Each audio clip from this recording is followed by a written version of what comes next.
कल के मैच की थोड़ी सी बात कर लेते हैं। जिस टीम को हम न्यूजीलैंड की सी टीम कह रहे थे, जिस तरह से भी इमरान ने कहा है कि गुरूर हमें ले बैठता है, उसी टीम ने होम ग्राउंड पर हमें हरा दिया। हमारी डी टीम को हरा दिया। हमारी डी टीम को हरा दिया, क्या कहेंगे? जी हाँ, बिल्कुल आप सही कह रही हैं। इसमें यानी शॉकिंग तो था वो कि इतना अंडररेट किया जा रहा था इस टीम को न्यूजीलैंड की, और जिस तरह से उन्होंने हराया, बैक टू बैक विक्ट्रीज उन्होंने की हैं, रजिस्टर की हैं। तो देखिए, ये जो मुल्क हैं ज्यादातर इनके डोमेस्टिक क्रिकेट के जो स्ट्रक्चर्स हैं, जो सारे फॉर्मेशन है, वो बड़ी सेटल्ड है, वो सालों से सेटल्ड है। वो जिस तरह से ग्रूमिंग करते हैं अपने क्रिकेटर्स की, तो वो फर्स्ट क्लास स्ट्रक्चर्स एक बड़े सॉलिड बैकिंग से आते हैं, जहां उनको बैटिंग, बॉलिंग, फील्डिंग सब पे काम कराया जाता है, और एक मेंटल एटीट्यूड और एक मेंटल टफनेस उनको सिखाई जाती है। हमारे यहाँ तो फर्स्ट क्लास क्रिकेट का स्ट्रक्चर हमेशा बोर्ड के साथ चेंज हो जाता है, हर साल, हर 2 साल में चेंज हो जाता है। कभी पता चलता है कि डोमेस्टिक टीम्स खत्म हो गई, डिपार्टमेंटल टीम्स खत्म हो गई, बहुत कम टूर्नामेंट्स रह गए, फिर अचानक बहुत ज्यादा टूर्नामेंट्स आ गए, फिर डेट चेंज हो गई। तो ये देखिए एक हैज़ार्ड चीज है जिसका इम्पैक्ट खिलाड़ियों पे भी आ रहा है। कंसिस्टेंटली एक बहुत ही अच्छा एक्सपोजर खिलाड़ियों को नहीं मिलता।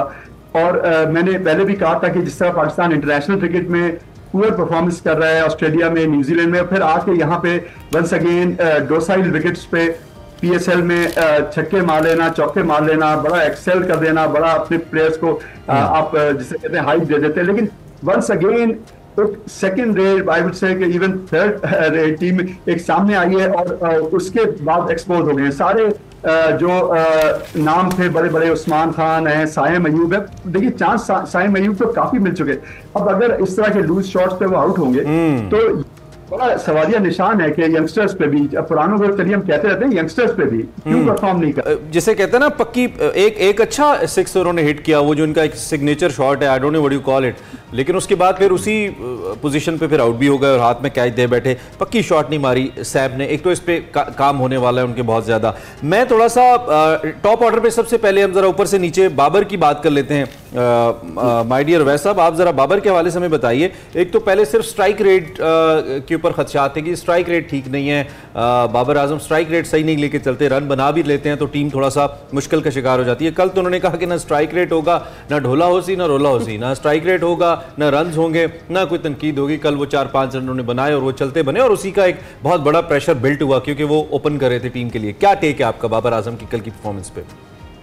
देखिए इमरान भाई, आपको एक चीज का तो पता है कि बाबर आजम के ऊपर टीम जो सी हाईली डिपेंडेबल है। ये मैं बार बार इस चीज पे जोर भी देता रहा हूँ। मुझे पता है क्रिटिसिज्म भी होता है, सारे मामला हैं कि यार आपको बाबर आजम के एरा से किस सेंस में निकलना पड़ेगा। ऐसे टीम यूनिट आप खेलते हो, आप एक प्लेयर पे हमेशा सीरीज नहीं जीतते, मैच जीत सकते हो, सीरीज कभी भी आप नहीं जीतोगे। और आप हमेशा एक प्लेयर के ऊपर आप पूरा का पूरा टूर्नामेंट लेके नहीं चलते, आपने टीम यूनिट बन के यहाँ पर खेलना होता है। ये तो आपके सामने की बात है। जब भी आपने बाबर को जल्दी आउट होते हुए देखा है तो आपको लगा कि पाकिस्तान टीम एकदम अंडर प्रेशर आपको नजर आती है। साइम अयूब की भी आप बात कर रहे थे, क्योंकि एक ओपनिंग पैर आप लोगों ने इस वक्त पाकिस्तान टीम के अंदर मौजूद है, जो एक नो लुक शॉट है उनकी, जो बड़ी फेमस जो आप बात कर रहे थे। ठीक है, उसके ऊपर आपको बाउंड्रीज भी मिलती हैं, एक आपका सिग्नेचर शॉट है, लेकिन आपको इधर से निकालनी पड़ेगी वो। आप अभी इतने बड़े प्लेयर नहीं है कि आप उसके ऊपर बड़े पॉजिटिविटी के साथ आप करें कि जी मेरी नो लुक शॉट जो सी है वो बड़ी एक्यूरेट है, और होगी। लेकिन आप अगर उनके आउट्स देखें ना तो ज्यादातर जितने भी इस वक्त 90% आउट जो से उनकी, या तो डीप स्क्वायर पे हुए हैं, या आप डीप आप देखें जहां पर स्लोअर बॉल आती है वो नो लुक शॉट की जगह पे वहां पर वो हमेशा आउट है। 90% उनके आउट इस पे हैं। तो ये एक थोड़ा सा लम्हा फिक्रिया जरूर है साइम अयूब के लिए, क्योंकि जितना चांस उनको दिया जा रहा है पाकिस्तान टीम के लिए, एज एन ओपनर उनको दिया जा रहा है। मैं इस चीज पे पहले भी जोर दिया था जब कैंप लगा हुआ था कि यार आप लोगों ने इस वक्त पाकिस्तान टीम में अराउंड 10 से 12 ओपनर्स हैं। अगर मैं गिनवाऊं आपको, लिटरली अब्दुल्ला शफीक मौजूद हैं, आपके पास साहिबजादा फरमान मौजूद हैं, फखर जमान आपके मौजूद हैं, 10-12 आपके पास ओपनर्स हैं। आपका जो मसला असल है वो आपका मिडिल ऑर्डर है। मिडिल ऑर्डर में आपने किसको लेके चलना है, आपको अभी तक समझ नहीं आ रही कि वो जो एवरेज को मेंटेन करना होता है वो किसने आपके लिए करना है। अच्छा, उस्मान के बारे में भी कुछ लोगों को मैं कह रहा था, पढ़ रहा था, वो कह रहे थे जी अगर उस्मान को वन डाउन पे नहीं खिलाएंगे या ऊपर नहीं खिलाएंगे तो परफॉर्म नहीं करेगा, ये उसकी पोजीशन है। कल वन डाउन पे आके भी कमाल कर दिया उन्होंने। देखिए इमरान भाई, एक चीज उस्मान की अगर मैं बात करूं, अपनी जगह है, सॉफ्ट कॉर्नर भी है कि जी उसने सैक्रिफाइस किया पाकिस्तान टीम को, उसको बाकायदा उसको प्रॉपर चांसेस देने चाहिए। लेकिन एक चीज क्रिटिसिज्म कंस्ट्रक्टेड, एक चीज आपको जेहन में रखनी पड़ेगी कि यार अगर आप पाकिस्तान खेल रहे हो और आप इंटरनेशनल लेवल पे खेल रहे हो तो आप 15-20 रन के लिए नहीं खेल रहे। आपको पाकिस्तान टीम ने यहाँ पर रखा हुआ है कि आप एवरेज मेंटेन करके हमें आपने 100 करना है, आपने 100 50-60 को 100 में कन्वर्ट करना है, आप 15-20 के लिए नहीं खेल रहे। साइम अयूब की बात करूं चाहे उस्मान खान की बात करूं, एक एक चांस मिला उनको, कैच ड्रॉप हुआ, फिर वही गलती करके आउट हुए। आपको समझ आएगी कि आपकी जिम्मेदारी कि आपके ऊपर टीम बैकअप करती है, आपने नेशन ने आपको बैकअप किया, पाकिस्तान रिप्रेजेंट कर रहे हो, लेकिन यहाँ पर फिर वही मसला आता है। पता है कि लोग कहेंगे कि यार आप लोग पीछे पड़े तो उस्मान खान को खिलाओ, फिर आप कहते हो फर्स्ट क्लास पे चले जाओ। जब तक आप लॉन्गर नहीं लड़के को खिलाओगे ये मसले होंगे। अच्छा, ये मसले होंगे। रशाद साहब इसी पे बात करते हैं, आपको नहीं लगता कि बाबर आजम की अगर हम बात करें ओपनर वर्सेस वन डाउन, तो अगर हम देखें तो वन डाउन में उनका ट्रैक रिकॉर्ड ज्यादा अच्छा है, तो फिर क्यों जो है वो ओपनिंग के पीछे ही पड़े हुए हैं, या आपको लगता है कि ज्यादा बेहतर है कि वो वन डाउन खेलें? जी आप बिल्कुल ठीक कह रही हैं, क्योंकि न्यूजीलैंड में जो T20 सीरीज हुई थी, न्यूजीलैंड में जो हुई थी, वहां पे उन्होंने नंबर 3 या नंबर 4 पे आके बहुत अच्छी बैटिंग की थी, मुसलसल 50s किए थे और बड़े कंसिस्टेंट रेट से, बहुत अच्छा उनका स्ट्राइक रेट था। तो ये भी मुझे समझ में नहीं आता कि बाबर क्या खुद इंसिस्ट कर रहे हैं ओपन करने के लिए, या उनको सेलेक्टर्स या कोच मजबूर करें, क्योंकि अदरवाइज बिल्कुल उनका ट्रैक रिकॉर्ड दिखाता है कि वो वन डाउन और टू डाउन बहुत बेहतर खेलते हैं। दूसरा ये कि मैं समझता हूँ कि थोड़ी सी ये बात है कि ये बॉलिंग में भी जिस वक्त उसामा मीर बहुत रन दे रहे थे, उस वक्त बाबर को उनको चेंज करना चाहिए था, शादाब से कोई भी ओवर नहीं कराए। बात जगह कैप्टनसी का भी ऐसा फुकदान नजर आता है कि बाबर जो है ओवरऑल गेम को उस वक्त सही रीड नहीं कर रहे हैं, तो ये बड़ा क्रूशल है कि उस वक्त उनको कोचेस थोड़ा सा हेल्प करें या सीनियर क्रिकेटर्स हेल्प करें, बिकॉज ये क्वेश्चन मार्क्स आ रहे हैं। ठीक है। अच्छा, दूसरी जानिब हमारे पावर हिटर हैं इफ्तिखार, हम उन्हें चाचा कहें तो वो छिड़ते हैं, और जब हम चाचा ना कहें तो चलते नहीं हैं। कल भी उन्होंने न सिर्फ स्ट्राइक रेट को बहुत हर्ट किया, वैसे ये सवाल मेरा आपसे, उन्होंने स्ट्राइक रेट को भी बहुत हर्ट किया, and the role he was supposed to play he could not. And secondly हम अगर इमाद की बात करें, इमाद के ऊपर भी हमारा बड़ा भरोसा था, वो भरोसा भी कल थोड़ा सा हमारा शेक हुआ। वो PSL वाली परफॉर्मेंस दोहरा नहीं सके। जो प्लेयर्स हमारे PSL से बड़ा हार्ड हिटिंग बैटर्स बन के आते हैं, वो इंटरनेशनल क्रिकेट के अंदर मोस्टली हमने देखा है कि उस गुब्बारे से हवा निकल जाती है। आई एम अफ्रेड कि इमाद के साथ भी ऐसा ना हो। सबसे पहले इफ्तिखार एंड देन इमाद, क्या टेक है आपका? देखिए, अगर मैं डोमेस्टिक क्रिकेट की अगर बात करूं तो इफ्तिखार पे थोड़ा सा मुझे पता है कि कल जो उनको एक रोल दिया गया पाकिस्तान टीम की तरफ से, वो उसको रोल प्ले नहीं कर सके, लेकिन हालिया अरसे के अंदर इमरान भाई अगर आप डोमेस्टिक की बात कर लें चाहे इंटरनेशनल्स की बात करें, तो इफ्तिखार ने बड़ा एक इम्पैक्ट जो उनसे 5वें नंबर पर दिखाया पाकिस्तान के लिए। उसने अच्छा परफॉर्म किया है इन द लेस बॉल्स के अंदर, चाहे वर्ल्ड कप की बात करें, जिस मैच में के अंदर भी आपने इफ्तिखार को देखा, लेकिन अनफॉर्चुनेट था कि कल उसको अपना वो नहीं कर पाया। वो जो प्रेशर मैंने कहा ना, जब आपके ओपनर्स का प्रेशर आता है आपके ऊपर, आपका वन डाउन बैट्समैन जल्दी आउट हो जाए तो एक प्रेशर बिल्ड होता है आपके ऊपर, वो आपकी टीम पे नजर कल मचा रहा था। इमाद हुसैन की अगर बात करें तो मैं इस हक में था कि जो कैरी कर रहे थे फॉर्म, उनको पहला मैच भी खिलाया जाना चाहिए था, दूसरा भी, क्योंकि वो एक फॉर्म कैरी कर रहे थे। जब आप फॉर्म कैरी कर रहे हो, बीच में आपकी 2 मैचेस की रुकावट आ जाए, तीसरे के अंदर आप फॉर्म जो चाहिए उसकी रुकावट हुई होती है, आप तीसरे मैच में कहेंगे जी वो लड़का आके परफॉर्म करे, तो कहीं ना कहीं फिर वो चीज आपको नजर आती है, क्योंकि इंटरनेशनल का प्रेशर बहुत है। देखें, आप इंटरनेशनल से बहुत साल बाहर रहे हैं, आपने लीग क्रिकेट में जितनी मर्जी अच्छी परफॉर्मेंस दिखाई हो, लेकिन इंटरनेशनल और ग्रीन कलर का प्रेशर कुछ और होता है जब आप वापस आते हो। बैटिंग के अंदर इमाद हुसैन ने दिखाया कि मैं इम्पैक्ट प्लेयर हूं, लेकिन बॉल सबसे बड़ी चीज है। आप फिल वक्त बेनिफिट ऑफ डाउट या अ लिटिल एज आप इमाद को दे रहे हैं कि उनको गैप नहीं देना चाहिए था, दैट्स व्हाई डिस्टर्ब हुई उनकी परफॉर्मेंस।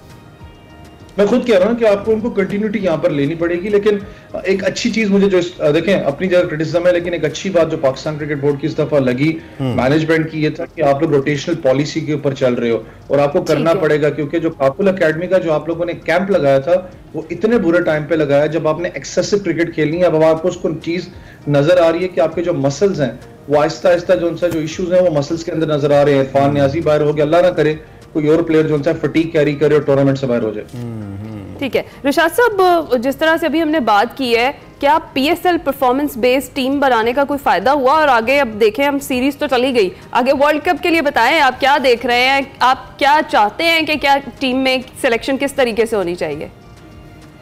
जी अच्छा, मैं ये समझता हूँ कि देखिए टीम जो 20 प्लेयर्स का एक न्यूक्लियस है, वो पाकिस्तान के तकरीबन बेस्ट अवेलेबल प्लेयर्स हैं जो परफॉर्मेंस की बेस पे ही हुए हैं, चाहे शॉर्टर फॉर्म में हो चाहे लॉन्गर फॉर्म में हो, उनको सिलेक्ट किया गया है। लेकिन देखिए बाज बड़े की डिसीजंस होते हैं। अजहर महमूद, जिनको इस्लामाबाद यूनाइटेड ने एज कोच सैक कर दिया था, उनको हमने वंस अगेन हायर कर लिया, जबकि पिछला टेन्योर अजहर महमूद का बहुत ही ऑर्डिनरी था, उसमें पाकिस्तान मुसलसल हारता रहा था।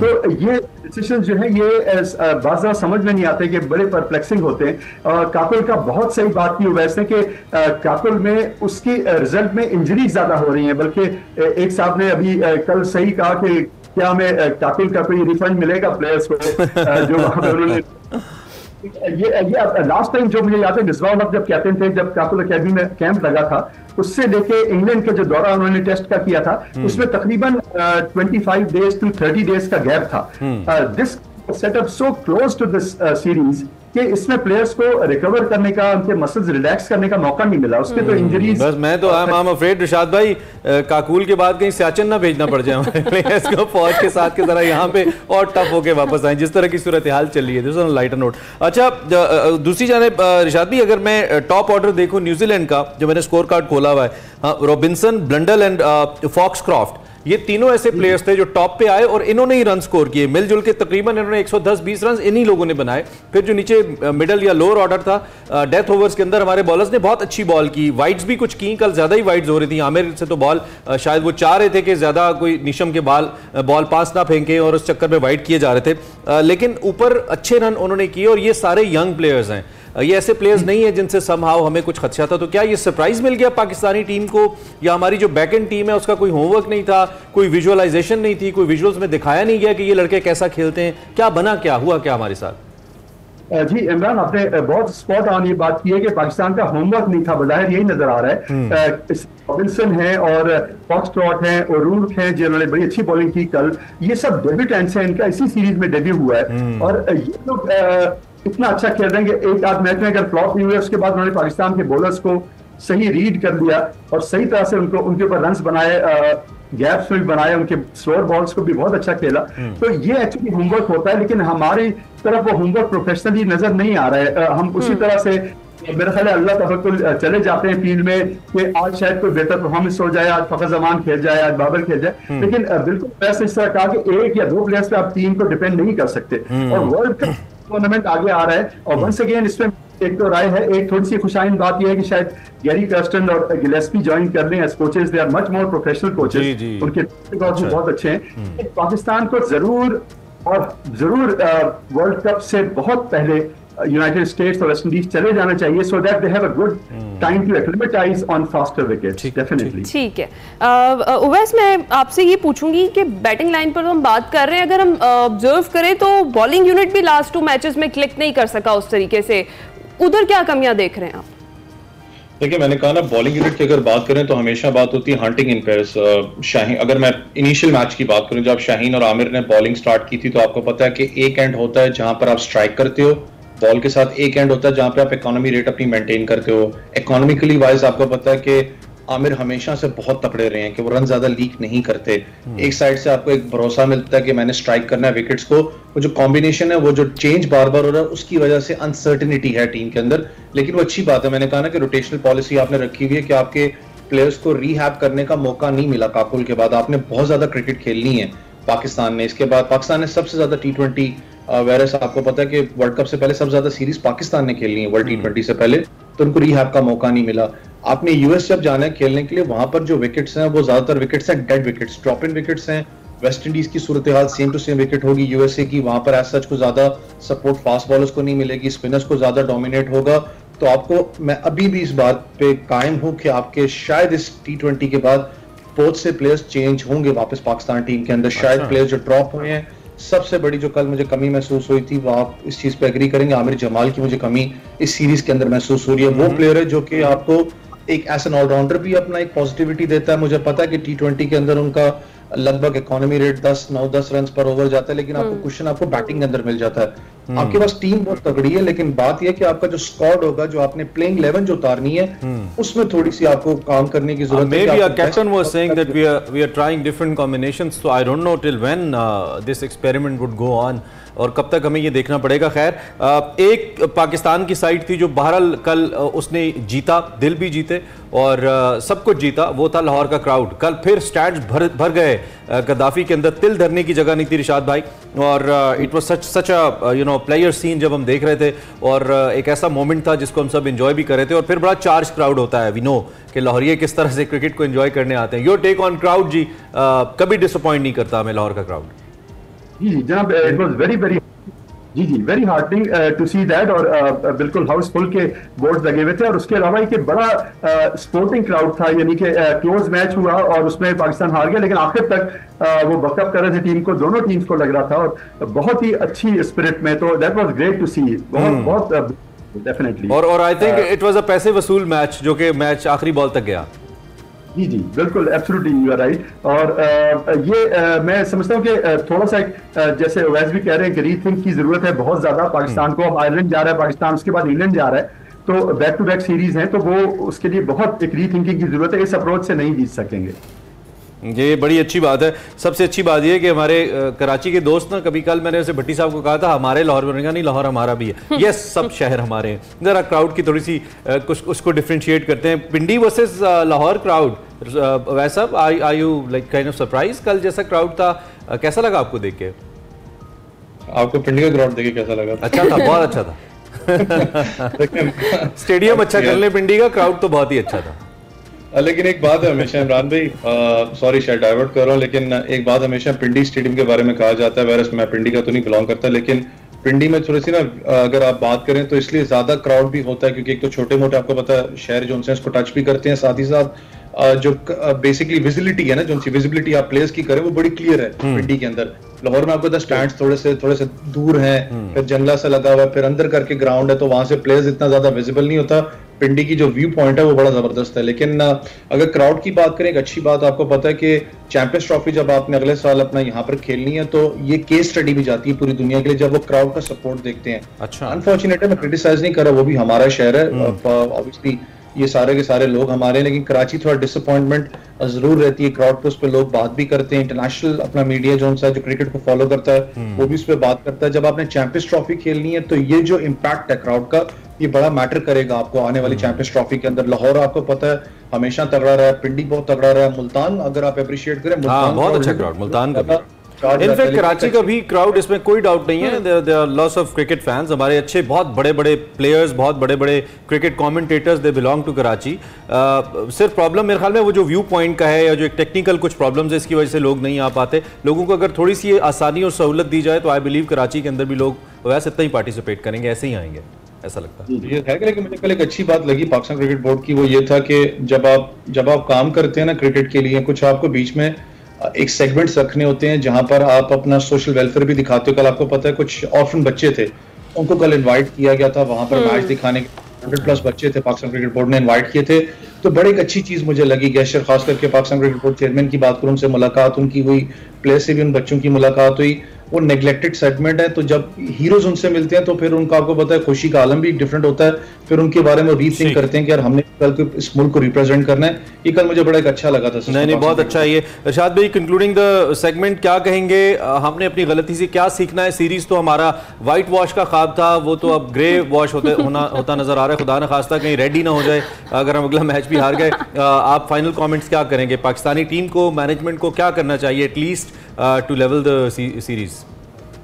जी इमरान, मैं दुआ है मेरी सिंसियरली कि कल का मैच पाकिस्तान जीते और ड्रॉ करे। इस टीम से न्यूजीलैंड की जो कमजोर टीम है, इससे सीरीज अगर खुदा खासा हार गए तो वो एक बड़ा डिजेक्शन होगा और एक बड़ा जिसे कहते हैं मोरल बिल्कुल डाउन हो जाएगा टीम का, वो हरगिज नहीं होना चाहिए। और उसके अलावा फिर जो आयरलैंड का टूर है, जो इंग्लैंड का टूर है, उसके लिए प्रिपरेशन बहुत अच्छी होनी चाहिए। आयरलैंड से भी डर लगने लगा लेकिन जैसे मैंने कहा कि उसमें मस्की और कर्स्टन अगर इंशाल्लाह ज्वाइन कर लेंगे तो उनका अप्रोच ही डिफरेंट होगा। वो किसी ऐसे प्लेयर टॉलरेट नहीं करेंगे जो परफॉर्मेंस अपना 100% ना दे रहा हो। आप बिल्कुल एक अप्रोच में आप डिफरेंस देखेंगे and I think that approach will see Pakistan through इंशाल्लाह। आई एंडोर्स, मैं आपकी बात से मुत्तफिक हुए बगैर नहीं रह सकता। आप दोनों मेहमानों का, तज्जियाकारों का बहुत शुक्रिया, आपने वक्त निकाला। हमारे साथ मौजूद थे अवैस एंड रिशाद साहब और अपने तज्जिए से हमें आगाह कर रहे थे। पाकिस्तान क्रिकेट टीम कल का मैच हार गई है, वेरी अनएक्सपेक्टेड, वेरी डिसअपॉइंटिंग। मैंने कहा था कि हार जीत is not an issue, performance is an issue. Pakistan की टीम को ऐसा परफॉर्म बैटिंग के अंदर नहीं करना चाहिए था कि वो हारते। आगे प्रेशर मैचेस आ रहे हैं, वो क्या करेंगे। बहरहाल नेक्स्ट मैच के लिए हमारी बेस्ट विशेस टीम पाकिस्तान के साथ हैं।